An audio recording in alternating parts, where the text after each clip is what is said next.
मुसलमान डैमेज होंगे, ये मारे जाएंगे, ये काफिरों के पांव का फुटबॉल बनेंगे, इनके घरों को उजाड़ा जाएगा, इनके बच्चों को मारा जाएगा, इनके घर में आग लगेगी, इनकी लाशें सड़ेंगी, इन एक पांव तक साहब घुटने तक खून में रंग जाएगा, रंग जाएगी इनकी जमीन। ये सब होगा और हुआ है और जो बाकी होने वाला है ये। मगर इस्लाम को कोई खतरा नहीं होगा, इसलिए कि इस्लाम अल्लाह का पसंदीदा दीन है। मुसलमान अल्लाह की बात मानेंगे, रसूल पाक की बात मानेंगे तो यहाँ सल्तनत मिलेगी, हुकूमत मिलेगी, राहत मिलेगी, इज्जत मिलेगी, सुकून मिलेगा, करार मिलेगा, जिंदगी अच्छे से गुजरेगी। मरेंगे तो वहां जन्नत जाएंगे, सोने चांदी का घर मिलेगा, हूरें मिलेंगी, 50,000 गिलमान मिलेंगे, 30 मर्दों के बराबर ताकत मिलेगी, 70 हूरें जो थूके तो सातों समंदर का नमकीन पानी मीठा हो जाए, ये सारी बहारें मिलेंगी वहां।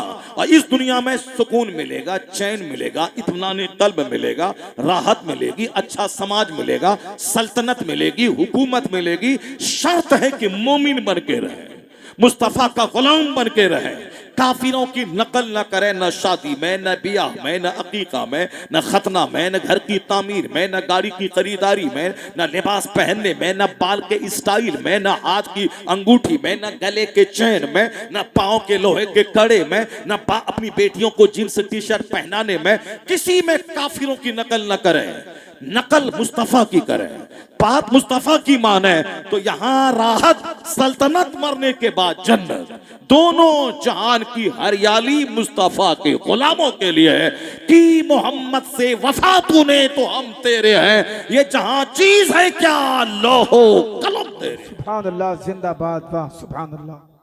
लोहो कलम तेरे हैं।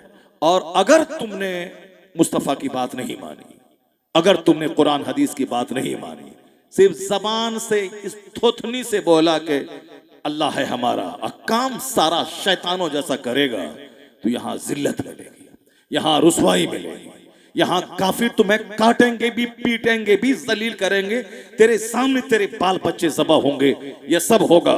और ये मत समझना कि मुसलमान जेल में ठूस दिए गए और मुसलमान काट दिए गए तो इस्लाम खतरे में पड़ जाएगा, ऐसा कभी मत सोचना और कभी मत बोलना। मौलाना अगर बोलता है इस्लाम खतरे में है तो मौलाना झूठा है, अगर नेता कोई बोलता है इस्लाम खतरे में है तो वो नेता झूठा है। इस्लाम न कभी खतरे में था, न आज है, न कयामत तक रहेगा। ये बंदे की बात झूठी, अल्लाह की बात सच्ची। अल्लाह कहता है, क्या कहता है? अल्लाह कहता है इन्ना नहनो नज़्ज़लना ज़िक्र व इन्ना लहू लहाफ़िज़ून। हमने ये कुरान उतारा है, हम ही इसके मुहाफिज हैं। चाहे तुम पढ़ोगे तो तेरा भला, घर में बरकत, सीने में ठंडक, आंख में राहत, बीमारी का इलाज, खेती बाड़ी में बरकत, तिजारत में बरकत, सब होगी। लेकिन अगर तुमने छोड़ दिया कुरान पढ़ना तो ये मत समझना कि कुरान पाक मिट जाएगा या काफिर इसे कुरान पाक को दुनिया से खत्म कर देंगे। नहीं, अल्लाह कहता है इसके मुहाफिज हम हैं। और युरीदून लियुत्फिउ नूरल्लाहि बिअफ़वाहिहिम वल्लाहु मुतिम्मु नूरी। ये कुफ्फारो मुशरिकीन अपने मुंह से चाहते हैं कि इस्लाम का चिराग बुझा दें, इस्लाम का नूर बुझा दें। अल्लाह कहता है ये बुझाना चाहते हैं, अल्लाह इस चिराग को पूरा करना चाहता है, इसको पूरा कर, अल्लाह मुतिम्मु नूरी, इस नूर को पूरा करने वाला है। तो इनकी बात नहीं मानी जाएगी, अल्लाह की बात मानी जाएगी। इसलिए इस्लाम को कोई खतरा नहीं है। अलबत्ता बदकार मुसलमानों को खतरा है, ये जेल में ठूसे जाएंगे, ये काटे जाएंगे, ये पीटे जाएंगे, ये हक से महरूम कर दिए जाएंगे, ये ताने ताने को तड़पेंगे। ये सजा उनकी बदअमली की।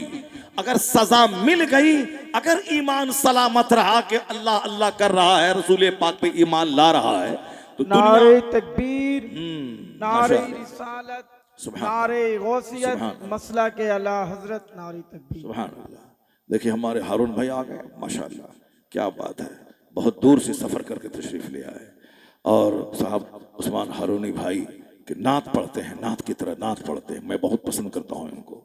ना उछलते हैं, ना गाते हैं, ना कोई मशीन अपने साथ में लाते हैं, माशाअल्लाह बिल्कुल ज़बरदस्त। आज तक आप लोगों ने कहीं मशीन देखा है इनके साथ में? कभी नहीं देखा? ये 25 साल से नात पढ़ रहे हैं, बचपन से नात पढ़ रहे हैं। ना कोई मशीन है, ना कोई झाझन है, कुछ नहीं है। बस खड़े हो गए तो न साहब इधर करना है, ना उधर करना है, ना नचवाना, बस पढ़ रहे हैं, मस्ती से पढ़ रहे हैं अपना।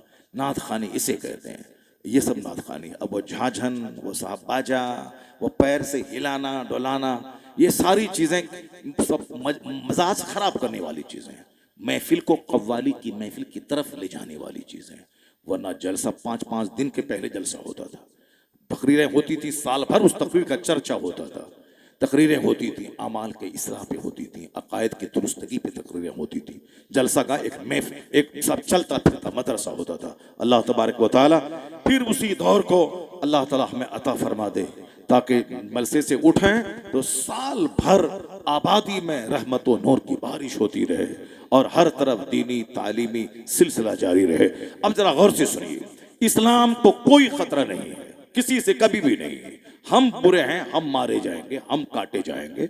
हमारे लोग, जाहिर सी बात है, मेरे बच्चों का कपड़ा जब फटा हुआ पैंट रहेगा, बाल जोकर की तरह बना लेंगे चारों तरफ से, दाढ़ी मोड़ लेंगे, मुस्तफ़ा की सुन्नत को बिल्कुल खत्म कर डालेंगे, नमाज मस्जिदें वीरान हो जाएंगी। अब हमारी माँ बहन बेटियां जो घर को जन्नत बनाने के लिए हैं, वह जीन्स टी शर्ट पहन के डॉक्टर इंजीनियर मास्टर बनने के शौक में घर से बाहर निकल जाएगी। मर्द खाता कमाता है, पेट नहीं भरा, और एक औरत कमाएगी खाएगी और तब जाके घर वाले का पेट भरेगा। जबकि इस्लाम ने मेहर की रकम मर्द को, नानो नफका मर्द पर, कपड़ा मर्द पर, ये सब दिया कि रो रानी बन के रहेगी। वो कमाने के लिए नहीं पैदा हुई है, वो तुम्हारे घर को जन्नत नुमा बनाने के लिए, तुम्हारी औलाद पैदा करने के लिए, तेरे दिलों को तस्कीन पैदा करने के लिए। तुम उनको साहब सड़कों पे निकाल दिया इंजीनियर डॉक्टर बनने के शौक में। इंजीनियर तो बनी नहीं, अलबत्ता इज्जत तार तार कर दिया। डॉक्टर तो बनी नहीं, अलबत्ता इज्जत की धज्जियां उड़ा दी, समाज को ज़नाकारी की दहलीज पे लाके खड़ा कर दिया। ऐसा नहीं कि पढ़ने लिखने के बाद आदमी बार बार देखेगा तो जी भर जाएगा। जहां नहीं देखा जाता है वहां देखने का शौक होता है, जहां दिन रात देखते रहेंगे वहां शौक मिट जाएगा। 110% झूठ है ये, एंटी नेचुरल बात में सदाकत कहां से आएगी? कलकत्ता के मेडिकल कॉलेज में क्या हुआ, जहां लड़कियां पढ़ रही हैं, एमडी लड़की के साथ कॉलेज के प्रिंसिपल ने को काला करतूत किया कि सारी दुनिया में हिंदुस्तान की तू मच गई, बदनामी हो गई। डॉक्टर पढ़ने वाली लड़कियां डॉक्टर, साहब तहखाने में रैकेट चल रहा है। क्या नहीं हिंदुस्तान में हो रहा है, कभी थाने में, कभी जीआरपीएफ नौजवान के सामने, कभी शेल्टर होम में, कभी हॉस्टल में, कभी साहब भोपाल और साहब कोटा में हॉस्टल में, गर्ल्स हॉस्टल, बॉयज हॉस्टल, क्या तमाशे हो रहे हैं सबको मालूम है। तो अल्लाह ने ऐसे नहीं कहा था करना फी बुयूतिकुन्ना वला तबर्रजना तबर्रुजल जाहिलिया। ये अल्लाह ही पैदा किया इंसान, मर्द और औरत को। अब पैदा करने वाले को ही खूब मालूम है कि इसकी तबीयत क्या है, उसकी तबीयत क्या है और दुनिया कैसे चलेगी, वो खूब मालूम है। तो अल्लाह ने क्या कहा, ए औरतों तुम अपने घरों में ठहरी रहो, करना फी बुयूतिकुन्ना वला तबर्रजना तबर्रुजल जाहिलिया। अल्लाह पैदा करने वाला वो कहता है कि औरतों तुम घर में ठहरी रहो, दौरे जाहिलियत की बेपर्दा आवारा घूमने वाली औरतों की तरह मत हो जाओ। अब इस्लाम आ गया है, कानून आ गया है, तुम मुस्तफा की कनीज हो, कनीज बन के रहो। ए नबी की बीवियों अपने घर में रहो, ए मुसलमानों की बेटियां, मुसलमानों की औरतें बीवियां, या माशरल मुसलमानों के घरों। अल्लाह ने क्या फरमाया, कुल्लिल मोमिनीन यकुद्दु मिन अबसारिहिम, ए मुसलमानों निगाहें नीची रख, अपनी शर्मगाह की हिफाजत कर। व कुल्लिल मोमिनात यगदुदना मिन अबसारिहिन्ना, ए हबीब आप मुसलमान औरतों से कह दीजिए वो निगाहें नीची रखें। आवारा यहाँ छत पे, वहां दुकान पे, दूसरों के चेहरे पे ये आवारा निगाह मत दौड़ाओ, निगाहें नीची रख। मर्द भी निगाहें नीची रखें, औरतें भी निगाहें नीची रखें। वक्तरना फी बुयूतिकुन्ना, अपने घर में ठहरी रहो, अपने घर में ठहरी रहो। क्यों? अल्लाह ने तुझको ऐसा बनाया है जिसमें मर्दों के लिए कशिश रखा है। यह कशिश इसीलिए है ताकि तेरे से उनकी शादी हो, तुझसे उनको राहत मिले, उनसे तुझको राहत मिले। लेकिन अगर आवारा सड़कों पे घूमने लगोगी तो आम अजनबी मर्द तुमको निशाना बनाएंगे, तो एक दरिंदा भेड़िया की तरह तुम्हें नोच खाएंगे, तुम्हारी इज्जत को खतरा है। अल्लाह ने तेरे चेहरे पे दाढ़ी नहीं दी है ताकि मर्द के लिए तेरा चेहरा खूबसूरत लगे। अल्लाह ने सर से लेके पांव तक तेरा जो ढांचा बनाया है, उस ढांचे में कशिश है, उस ढांचे में हुस्न जमाल है, मर्द की खुराक है। वहां अल्लाह ने ऐसा स्ट्रक्चर बनाया है जिसमें बच्चों की खुराक का इंतजाम है और बच्चों के बाप की खुराक का भी इंतजाम है। तो अब बच्चों के बाप को भी उससे लुत्फ हासिल होगा और तुम्हारे बच्चों की खुराक का वो जरिया है, इसीलिए ऐसा स्ट्रक्चर है। अब जो तुम मर्दों की तरफ बनियान पहन के घूमोगी तो समाज के मर्दों का क्या हाल होगा? आवारा गुंडा, उसकी नजर तुझ पर पड़ेगी और 10 बंदे जो तुमको नोचना चाहेंगे तो तेरी इज्जत तो पामाल हो जाएगी, जान भी खतरे में पड़ेगी। और जहां भी ऐसा हुआ ऐसा ही हुआ। दिल्ली में रात के 10 बजे अपने बॉयफ्रेंड के साथ बस पे घूमने की क्या जरूरत थी? अब अगर वह बस का कंडक्टर, वह बस का ड्राइवर और 2-4 आदमी मिल करके उनकी इज्जत को लूटा और फिर इतना खतरनाक ढंग से अजियत दी, वो औरत ताब नहीं ला सकी, 40 दिन के बाद मर गई। उसका जिम्मेदार कौन है? क्या कहा कुरान ने? करना फी बयूते कुन्ना, अपने घर में ठहरी रहो, आवारा औरतों की तरफ मत फिरा करो। तुम इसलिए कि तुम्हारे पास कशिश है, अल्लाह ने वो कशिश तुमको दी है मर्दों के लिए, तेरे अंदर में अट्रैक्शन रखा है।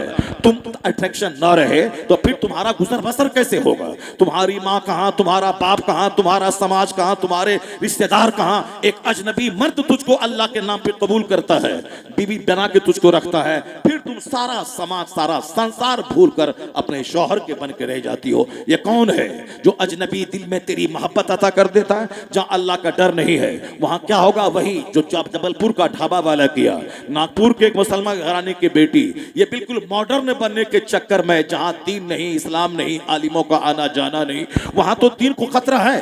अब वहां साहब मॉडर्नाइजेशन, जिद्दत के नाम पे, मॉडर्नाइजेशन के नाम पे, जदीद कल्चर के नाम पे, वेस्टर्न कल्चर के नाम पे, अब क्या हुआ? आधुनिक के युग में आधुनिक तौर पे चलने के लिए लव, मोहब्बत, प्यार के नाम पे मोहब्बत करी, मजहब को तर्क किया, उनके साथ गए। सारा हिंदुस्तान जाना किस तरह उसके बदन को निचोड़ कर, उसको ज़बह करके, गला दबा के जबलपुर के एक नाले में उसको घुसेड़ दिया।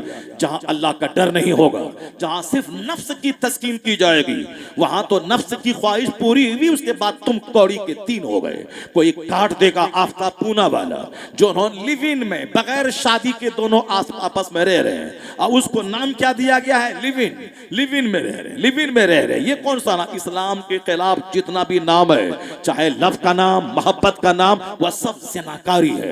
लिव इन जिनाकारी है, बगैर निकाह के रह रहे हैं। ये जिनाकारी कैसी व्यवस्था है वो, जिसको कानूनी तौर पर जवाब फराहम किया गया है? मर्द के साथ निकाह करें, औरत के साथ निकाह करें। लोग कहते हैं अक्लमंद दुनिया में बढ़ रहे हैं, इसीलिए तो हुजूर ने कहा था आखिर जमाने में लोगों की अक्लें छीन ली जाएगी, लोग पागल दीवाने की तरह होंगे। पागल दीवाने ही है ना जो मस्जिद में कम नजर आते हैं, शराब की भट्टी में ज्यादा नजर आते हैं। वह पागल दीवाना ही तो है जो जलसे में नात, तकरीर, कुरान हदीस सुनने के लिए कम रहते हैं और हारमोनियम, तबला, बाजा सुनने के लिए लाखों की भीड़ लगा देते हैं। और लोग खुश हैं कि लाखों की भीड़ लग गई। लाखों की चोरों की भीड़, डकैतों की भीड़, शराबियों की भीड़, गुंडों की भीड़, बेनमाजियों की भीड़, उससे तू खुश होता है।